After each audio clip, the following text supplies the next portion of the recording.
So with rectangular solids and cylinders, I described how to kind of break apart that three-dimensional figure and think of it in two-dimensional spaces, meaning like with a rectangular solid, we can think of that as 6 separate rectangles being all put together. So in a two-dimensional space, they're just rectangles on a piece of paper. With the cylinder, it's 2 circles and a rectangle being put together.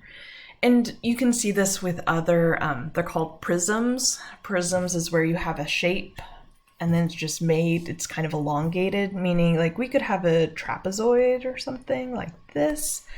And then if you just make it three-dimensional, that's a prism. The idea that you're having this shape and then you're just stretching it by some height. You can also have it with a triangle, something like that.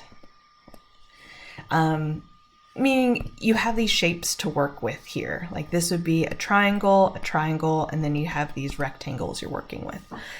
We'll talk more about those in the participation, especially and a little bit when we get to volume. But with those, the idea is that we have these shapes that we can calculate the area of based on what we did in the previous week. Spheres are not that way.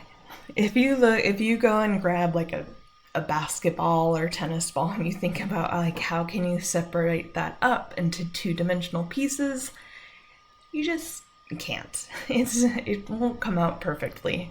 So with a sphere, we're just gonna have is the formula, and then we're just gonna trust that that's the formula and go with it. But it's a little different than how we could talk about like separating up and seeing how these area formulas we're comfortable with coming through.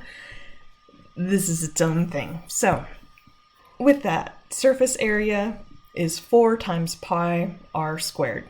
So with that, let's just do some practice. So we have a sphere with a radius of 6 inches. So if we want surface area, we're just going to take 4 times pi times our radius squared. And then we're just going to plug that into a calculator. So 4 times pi times 6 squared. So 452.39, let's go with 2.39. And then our units are inches. And since this is area, we square our inches. All right, another example. This one, we're being given a diameter of 20. So we just need to change this to a radius, which means we just take that diameter and cut it in half. So we have a 10. So surface area is 4 times pi times the radius squared. And then we just plug that into a calculator, which I'm just going to go ahead and edit.